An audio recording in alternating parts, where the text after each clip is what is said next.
This is the Hanging with A podcast.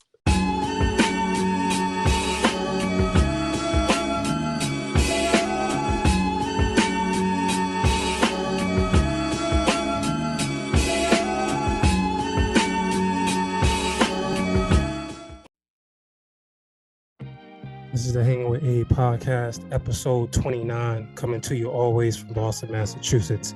Go ahead and hit that subscribe button for me when you get a chance. I want to say thank you to everybody who has reached out to give their love and support, everybody who subscribed to my YouTube channel, everybody who just, who've just been on the podcast.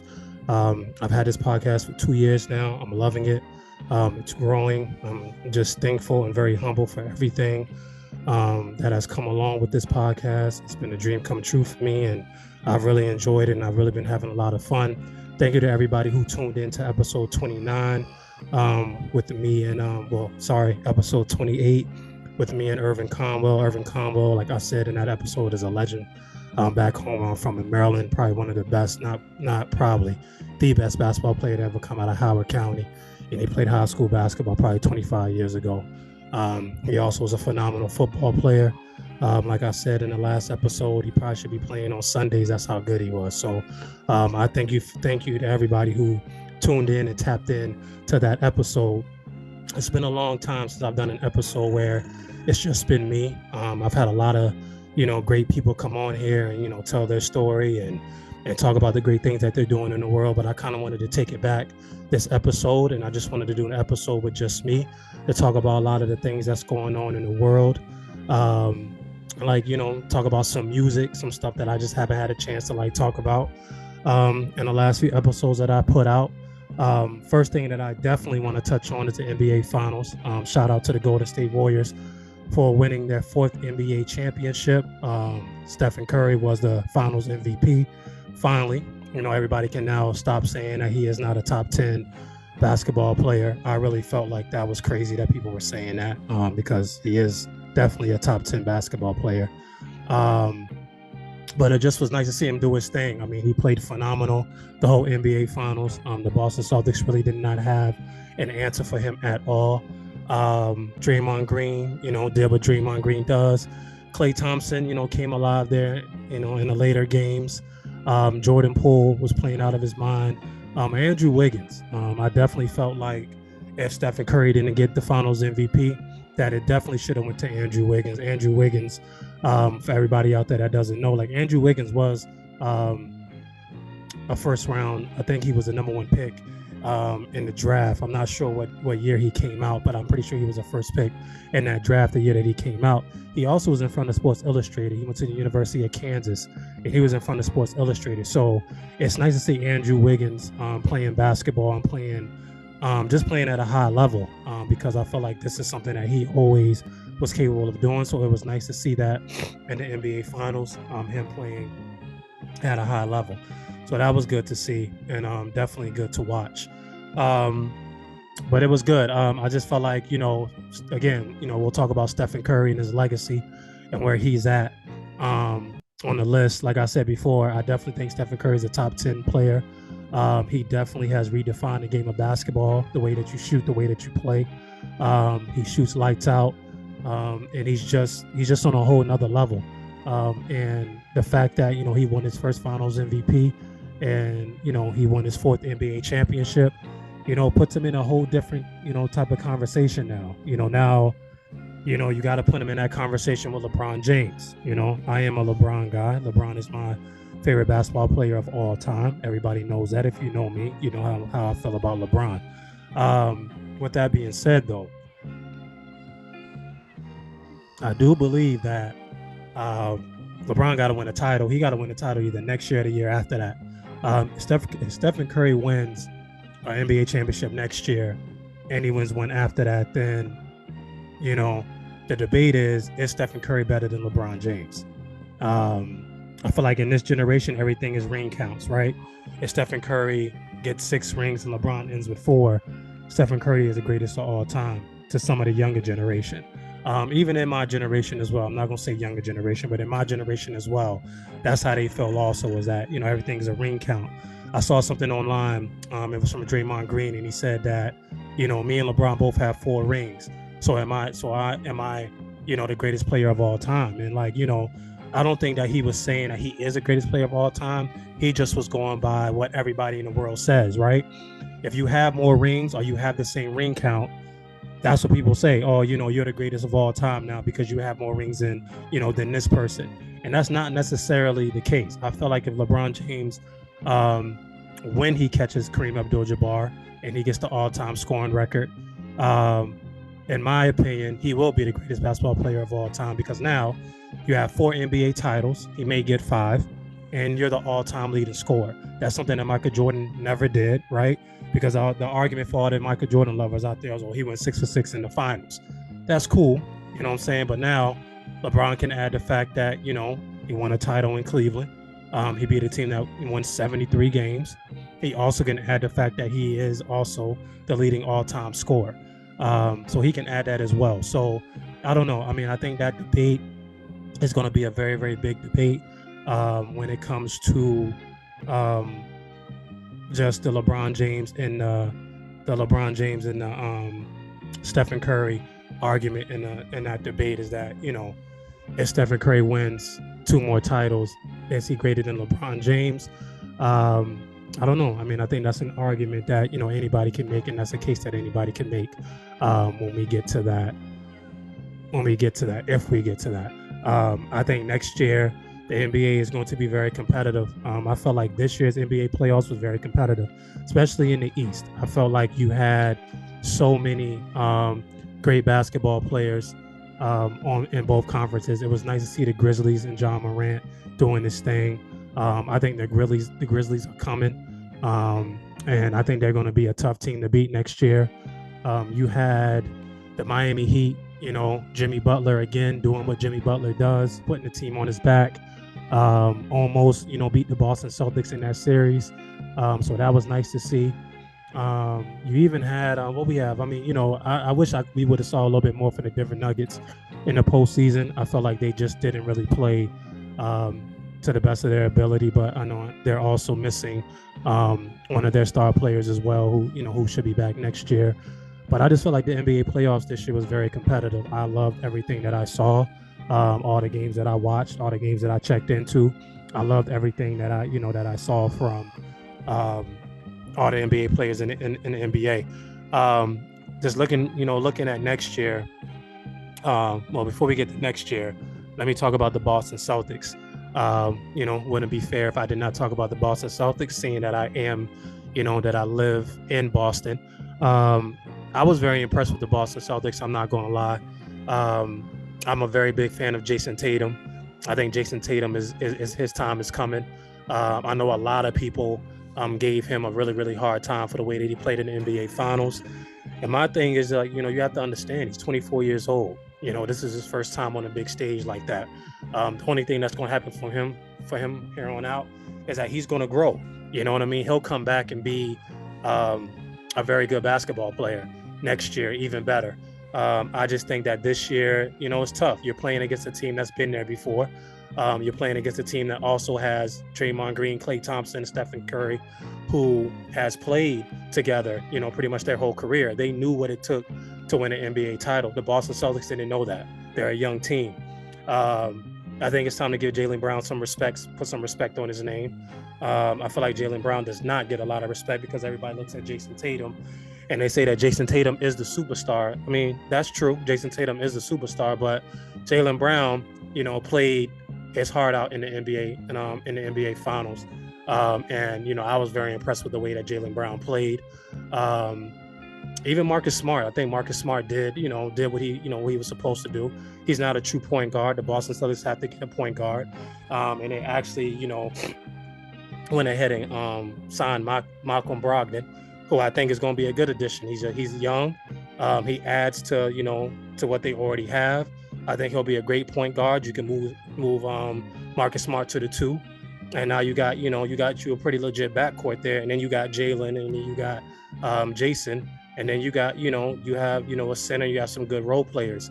I was hoping that Bradley Beal didn't sign back with the Wizards. I was hoping that he would have signed with the Boston Celtics because I just think Bradley Beal would have been that final piece that they need. But I definitely think the Boston Celtics will be back next year. First year coach, I can't pronounce his name. I'm not even going to try to do it because I don't want to butcher it. But hell of a coach. I think he did great in his first year coaching them. I think he fits with what they're trying to do.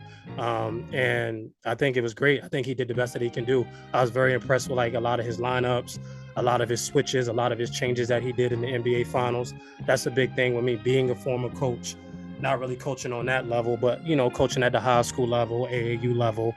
I mean, that's the biggest thing is like who can make adjustments from game to game. You know what I mean? And I felt like he did a great job, doing adjustments from game to game. Steve Kerr, to me, outcoached him. You know what I mean? But that's going to happen when you're dealing with somebody who's also won titles as a player, and he's also won a few NBA titles as a basketball coach. I think Steve Kerr now has 9 rings total. That's just the way that things are going to go when you're coaching against somebody who's been there, done that before. But I think that the Boston Celtics coach will get his just due, and I do think the Boston Celtics will win an NBA title sometime soon. I'm a firm believer in that. We'll see what next year brings. Giannis will be back next year. Middleton will be back next year. The Miami Heat will be back next year. Who else we got out east? Don't know what's going on with the Brooklyn Nets. I don't think Kyrie Irving's going to start his season as a Net. I think he'll end up going to the Lakers at some point, but we'll see. Kevin Durant is a free agent. You know what I mean? He's out there. Somebody is going to sign him. They're saying the Toronto Raptors had the best opportunity to get him. I don't know who else the Raptors have, but we'll see what happens wherever Kevin Durant goes. He may start a season with the Brooklyn Nets. And if that's the case, you know what I mean? If you got Kyrie who's healthy, you know what I mean? And he can stay focused on basketball, you got an opportunity, you know what I mean? And Nets can be right there with everybody else. You also have Philly. I'm not a believer in James Harden at all. I just think he's, I don't know. I just think he's out of shape, and I just don't think he's a winner. I firmly believe that. I don't think Jason. I do not think that James Harden is a winner at all. I really don't.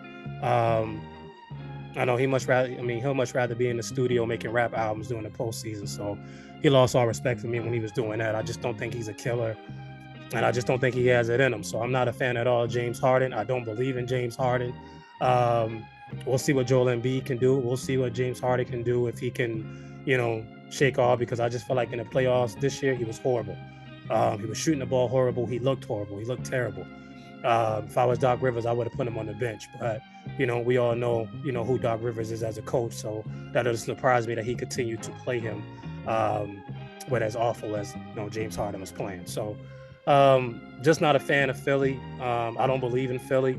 So, that leaves the Milwaukee Bucks. That leaves the Miami Heat. Chicago Bulls, they look legit. DeMar DeRozan, you know what I mean? And that whole crew. We'll see we'll see if they can take a step further next year.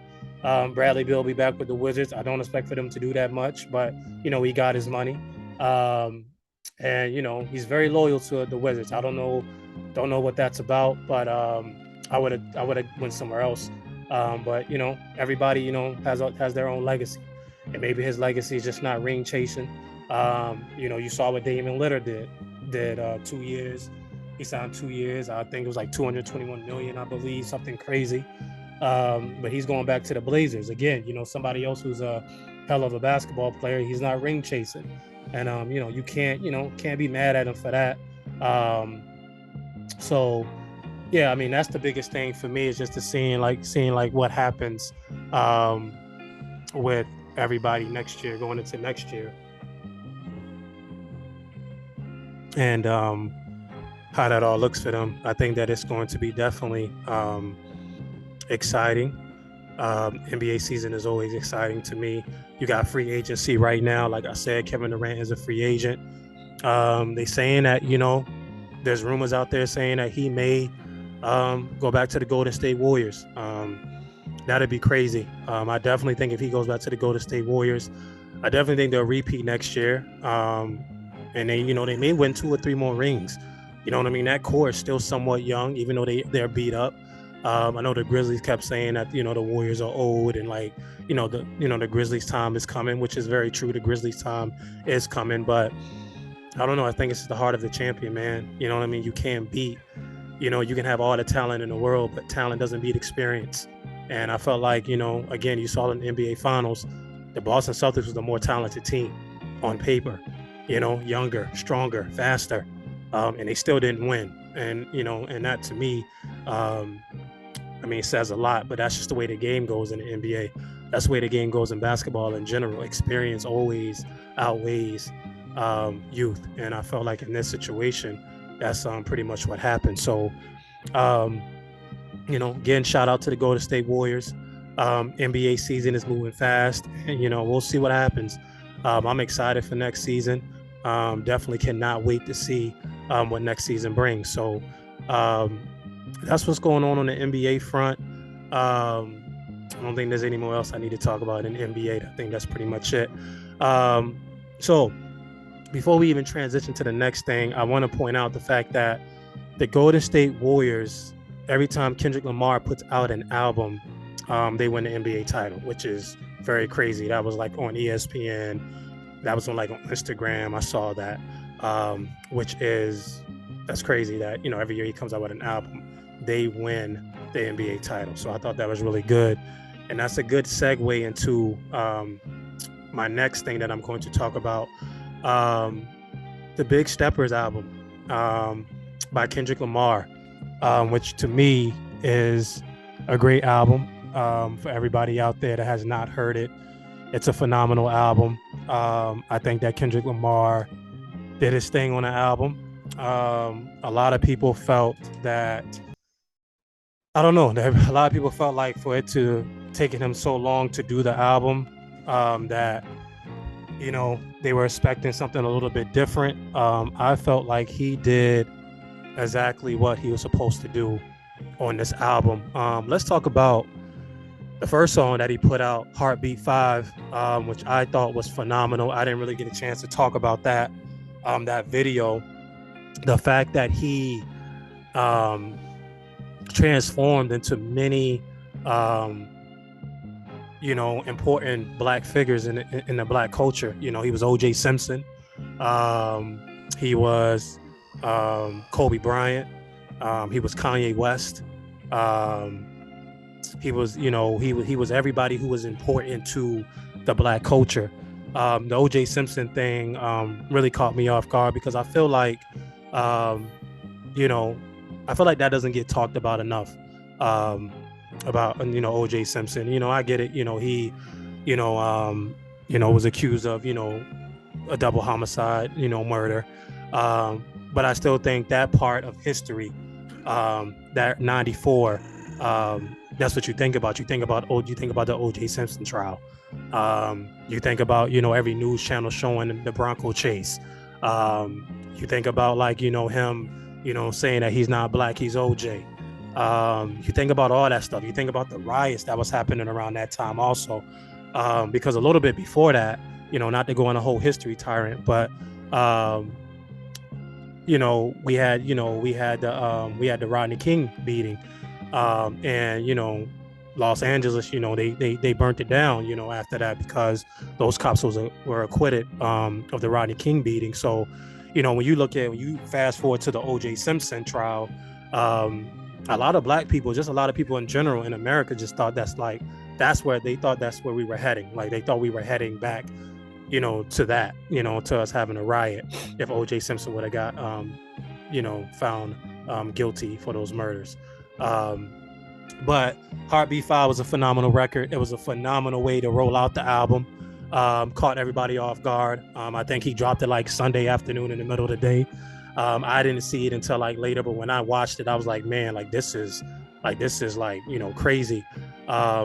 I'm an ELA teacher. So, I went to school. I'm a 7th grade ELA teacher. So I went to school the next day, and actually, I played that video for my students because I just felt like the history And what he's talking about, I think it was a very teachable moment. So I used that time to teach them about a lot of those figures that he transformed into that they may not know about. So Heartbeat 5 was a phenomenal record. He also said that this is his last album. He wants to focus on his record company that he just started. I think it's called Ping Lang, sorry, I believe. This was his last record on TDE.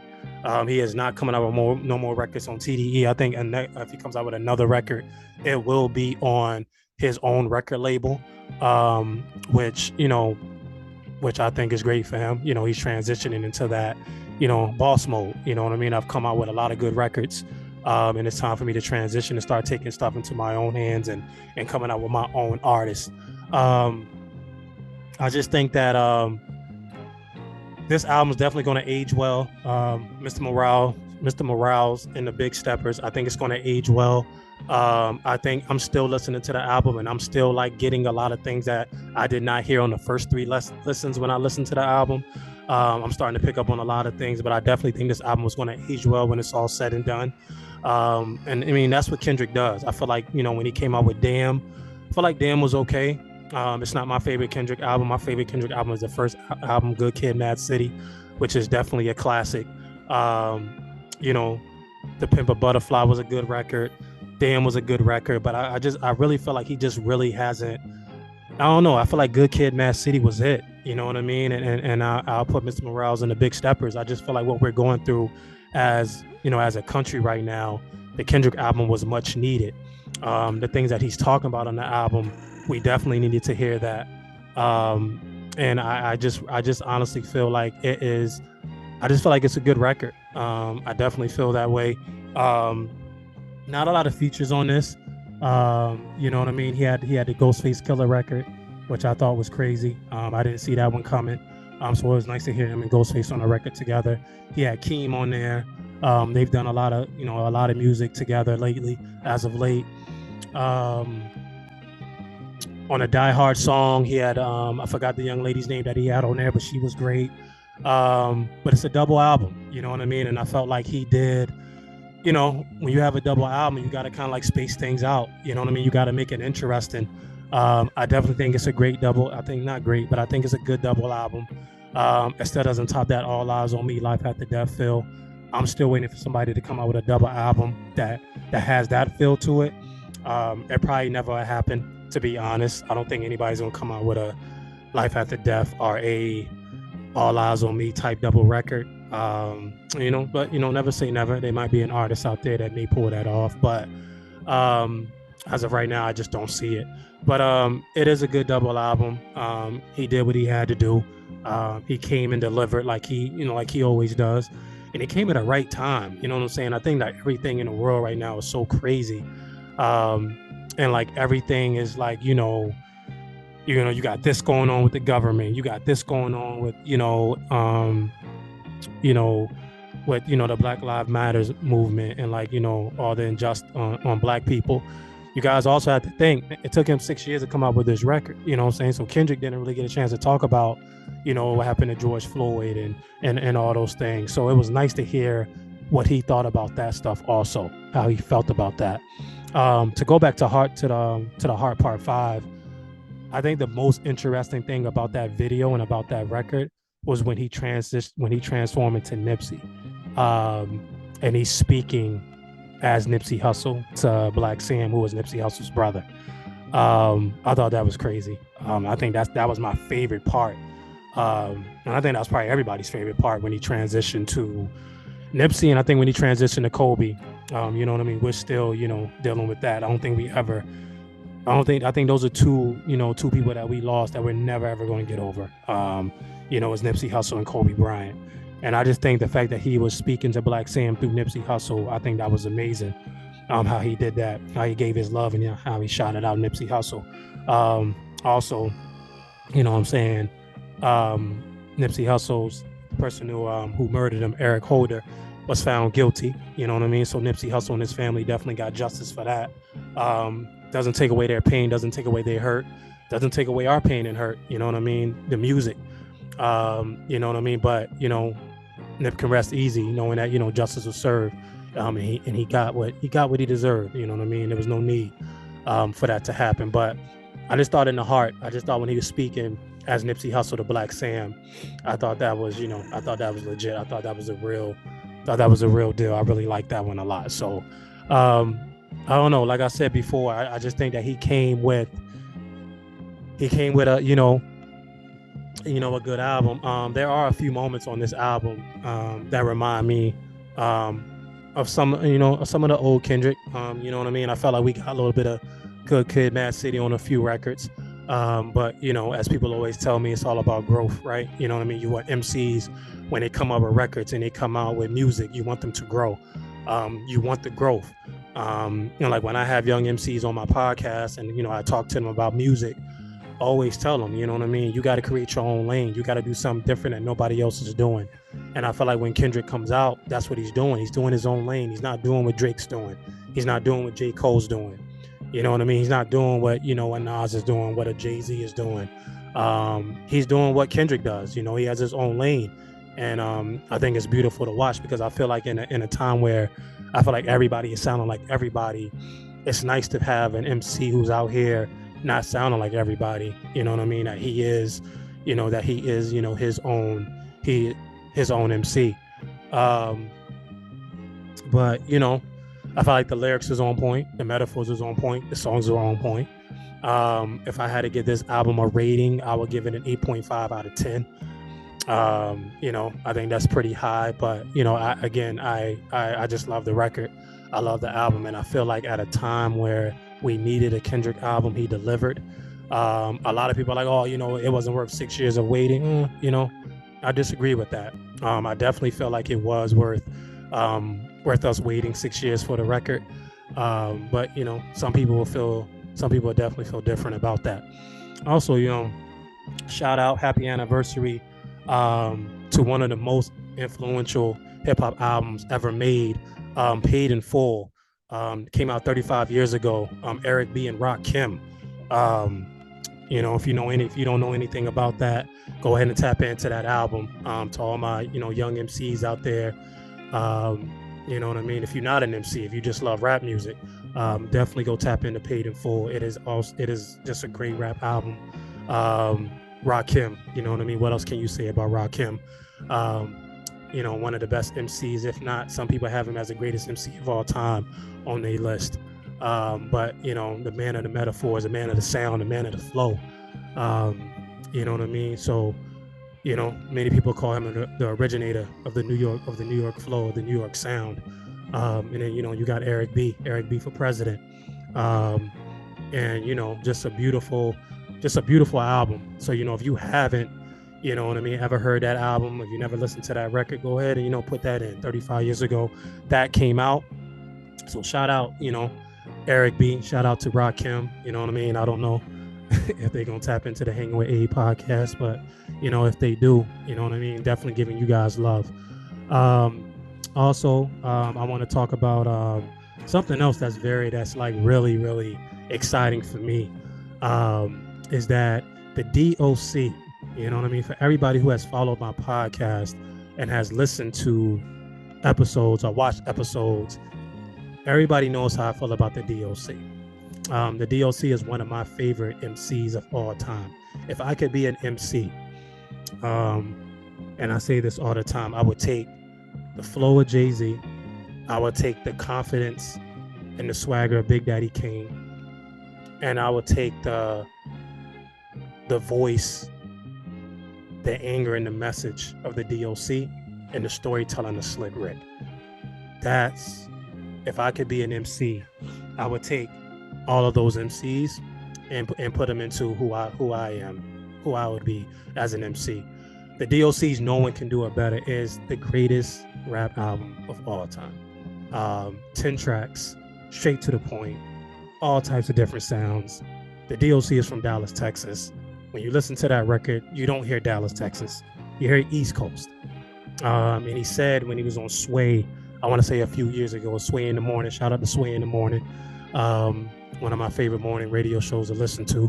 And he said, like, he listened, because back then, West Coast didn't have a sound. You know what I mean? They were trying to find their sound back then. So you had a lot of the West Coast MCs listening to a lot of the East Coast stuff. You got to think, Pat, like even if you think about the Doggy Style record, right? Snoop Dogg don't sound like he from Long Beach. You know what I mean? He sounds like he's from the East Coast. Yeah, he's got like that West Coast flavor and that West Coast sound because Dr. Dre produced the album. But you know what I mean? His metaphors and the way that he's putting stuff together lyrically sounds like he's from the East Coast. If he didn't say he was from LBC and if he didn't have What's Your Name in the video where he's out in Cali, I don't know. You could have told that he was from, California if you ask me. But the DOC, No One Can Do It Better, is probably one of the greatest rap albums of all time. Dr. Dre's first artist. My favorite song off that album is The Formula. And if you go back and look at that video, Dr. Dre is creating the perfect MC. The DOC is a perfect MC. He's a perfect MC. He had it all. And unfortunately, he got into a really bad car accident and he lost his voice. Just now started getting his voice back, getting his feel back. But the fact that they're doing a story about him. And I think Erykah Badu produced it. They have a daughter together, I believe. But Erykah Badu produced it. And I don't know when it's coming out to theaters. I don't know if it's hitting theaters. I don't know when it's coming on to Netflix, HBO Max, whatever platform, Hulu, whatever. I'm definitely going to tap in when it comes out. I love the DOC, and I just, I love his music. I think he is a great MC. And I think he's a perfect MC. And, if you go back and listen to The Formula, Dr. Dre did just that. He made the perfect MC. And I just thought that was, I think it's great that they are doing that documentary on the DOC. Sorry, I had to take a little drink of my scotch. But yeah, you know what I mean? So, you got that going on. You got the West Side Gun album that just came out, Peace God, Fly God, which is also a great album. I just now tapped into that. I really don't got no review of that right now because I just tapped into it. You got Kid Cudi, who came out with an album, Man on the Moon, Volume 1, a mix of like some of his old stuff and some new stuff. For people out there who are Kid Cudi fans. We got a little bit of surprise on the way on July 15th. We got Nas coming out, man, with a DJ Premier record. Haven't heard a Nas and DJ Premier record in a very, very long time. You know what I mean? I posted it on my IG. If you don't follow my IG, it's Hanging with A Podcast, Instagram. Go ahead and tap into that. Follow me on that. I also have a Facebook group page, Hanging with A Podcast. You can go ahead and follow that and tap into that as well.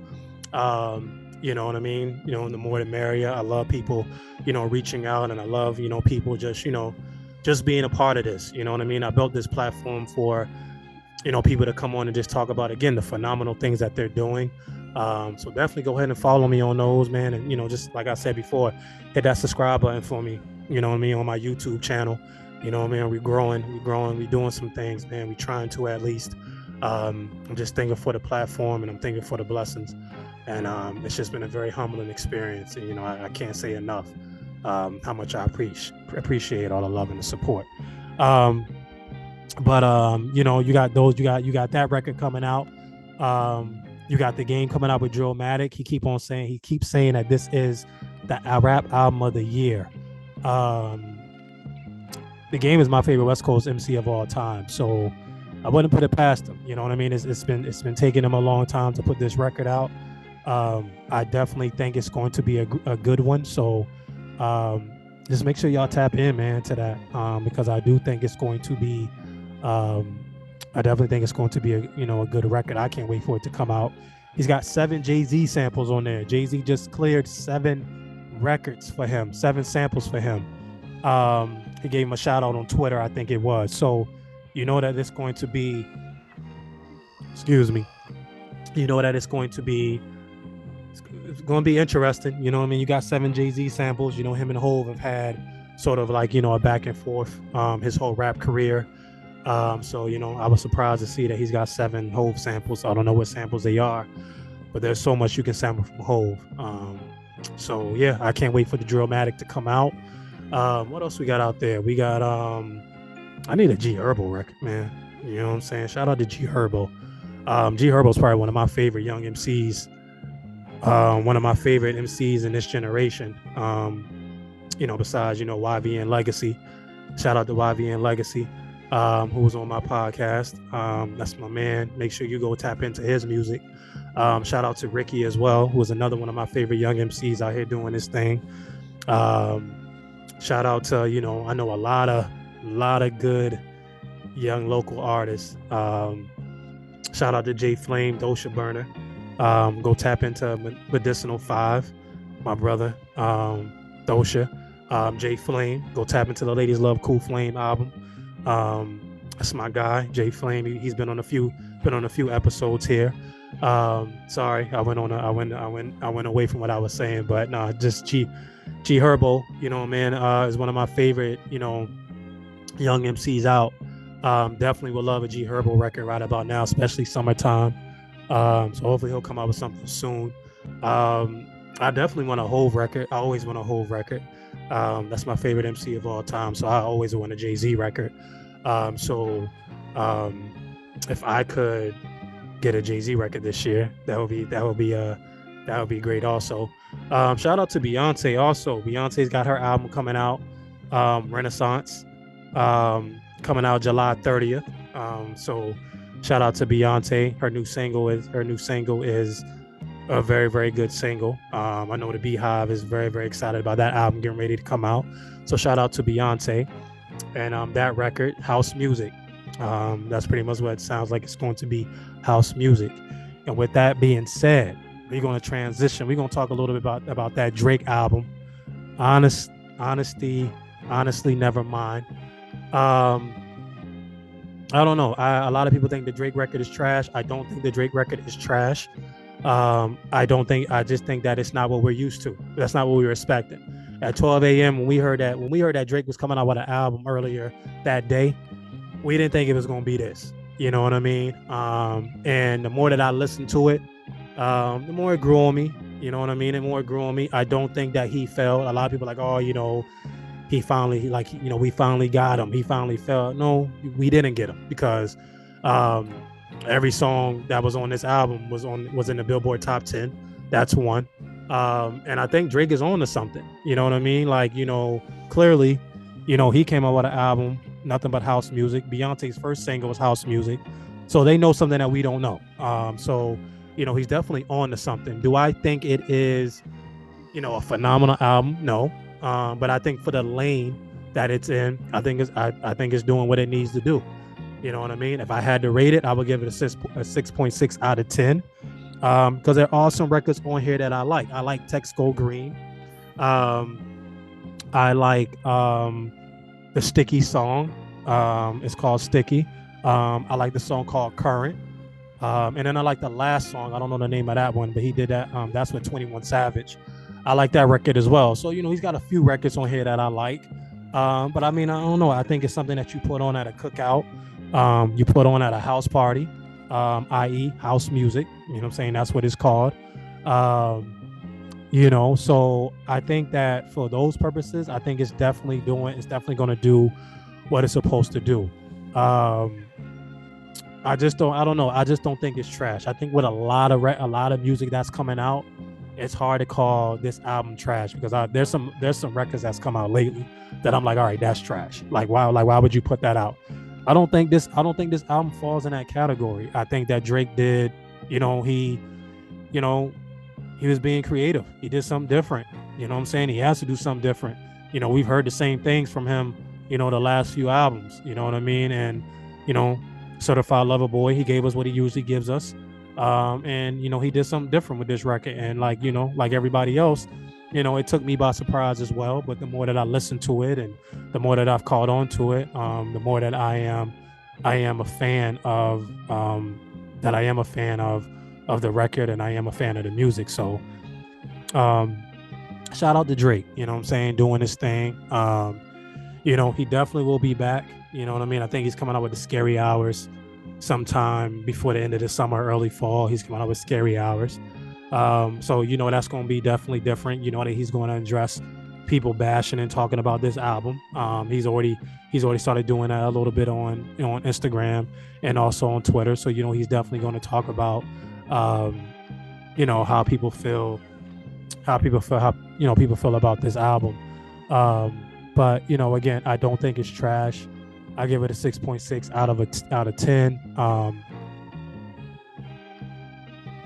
And I don't know. I'm very curious to see like what Scary Hour sounds like. I think it's definitely not going to be house music, but you know what I mean. I think that he did his thing. He did what he had to do. So shout out for Drake on that. If you haven't heard the album, go ahead and tap in. If that's not your type of music, I wouldn't even think about tapping in.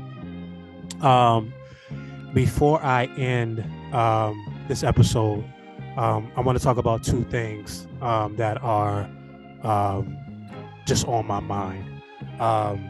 The first thing is, I don't know if you guys heard about what happened to Jayland Walker, the young man who was shot at 90 times, 60 bullets going into his body over a traffic stop, I believe. There is video out about that. And in the video, you can see that, cops are chasing him. Cops are trying to pull him over. He doesn't stop. He keeps driving. He then gets out the car, and then he runs. Nobody knows, what he was running from or while he was running. But in the process, he was shot at 90 times and 60 bullets went into his body. My heart, my love goes out to his family during this very, very difficult time. He was from Akron, Ohio, I believe, and I want to say that he was a DoorDash driver. I think what they were saying is that he was doing DoorDash that night that they shot at him. But I want you to think about that, right? Here you are, a traffic stop. You get out the car, you run, and you have 90 shots fired at you. I get it. You know what I mean? Like, he's running. You know what I mean? But I think for 8 cops to deal with one person, again, this falls in the line of, George Floyd. You know what I mean? What happened to him? It's not the same thing, but it's still Black people, just getting treated, unjustly. And, the story, that story really touched me, really touched my heart. You know what I mean? Because again, I am a father of a young prince who one day is going to be a king and is going to be out here in the world working and doing things in the world. It scares me for what is ahead for him. I didn't think that we were getting like better, but we didn't hear a lot of this stuff going on. So I thought that we were kind of trending into a better situation, but clearly that is not at all the case. And we find ourselves right back, where we've been this whole time. So my love, my prayers go out to Jayland Walker and his family. If you don't know nothing about that story, please Google it. And it's definitely worth the read. The video is very very sad to watch, but if you want to watch the video is out there. So transitioning from that to another situation that is going on in our government. And this topic here is close to home. You know what I mean? If you have a mother, if you have a girlfriend, if you have a wife, if you have a sister, if you have a fiance, if you just have any woman in your life that's very important to you. As you know, the abortion law and what's been going on with that. I feel that for the government to tell a woman what to do with her body is crazy to me. It's their body. It's their choice.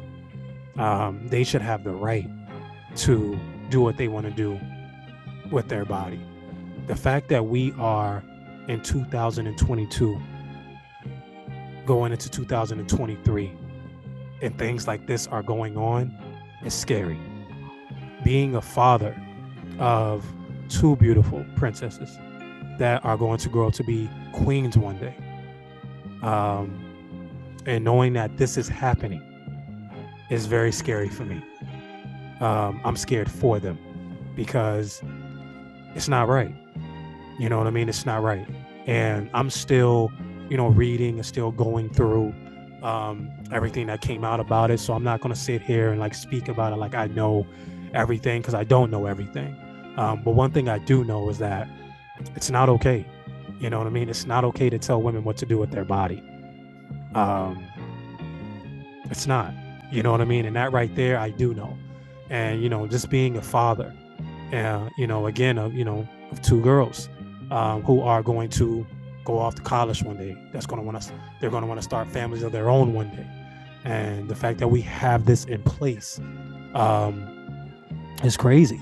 And it's like with everything going on in the world right now, the government feels that this is the number one thing that we should be fighting right now. Like, are you kidding me?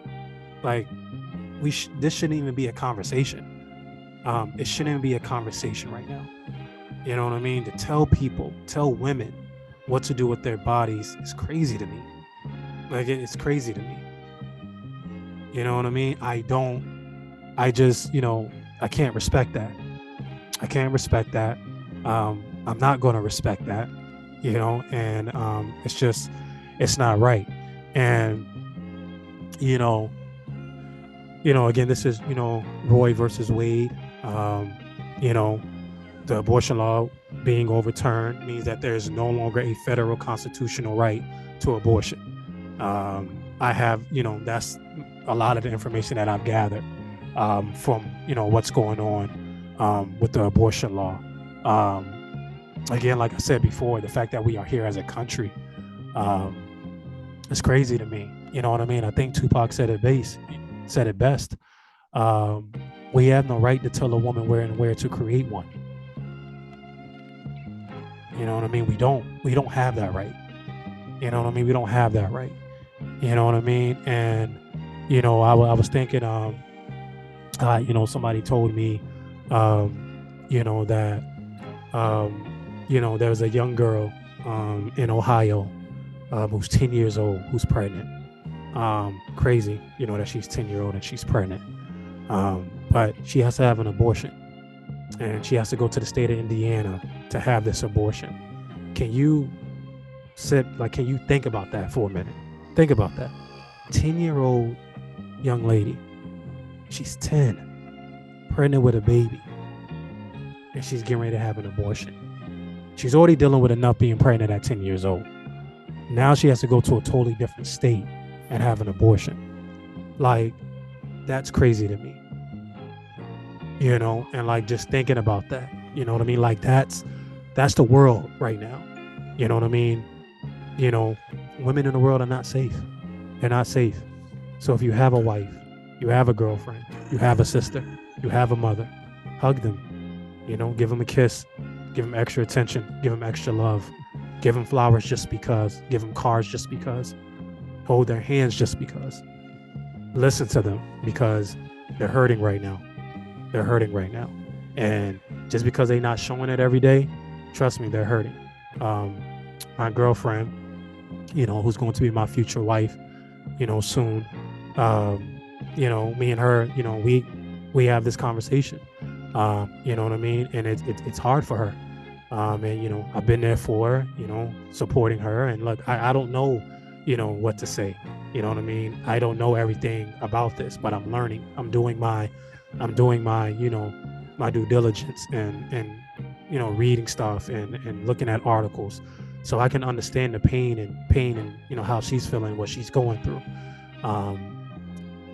and just being here for her, you know what I mean? And, and my daughters, again, like I said, my daughters are going to grow up and this is what they are going to have to deal with in certain states.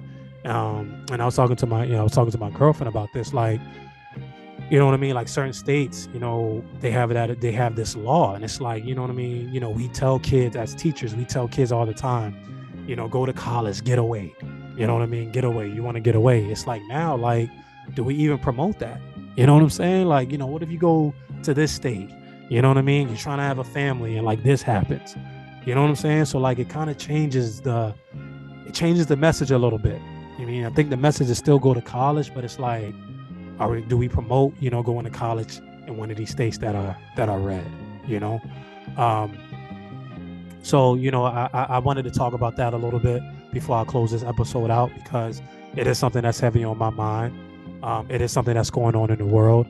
And, like I say all the time, I have this platform, and as long as I have this platform, I want to make sure that I talk about the things that are going on in the world to the best of my ability. And again, like I said, I don't have all the information on this.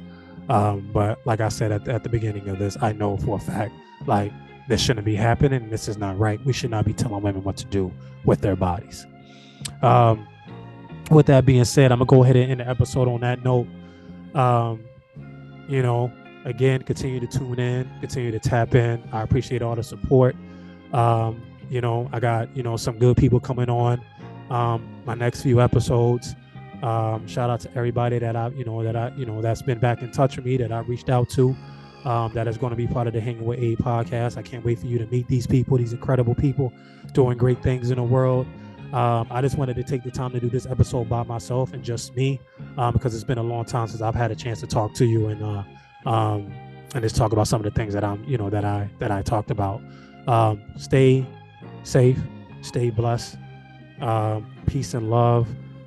Again, like I said, I want to say thank you for all the support. Thank you for all the love. I appreciate you all. And just thank you for tapping into the Hanging with A podcast. Make sure you hit that subscribe button, please, and thank you.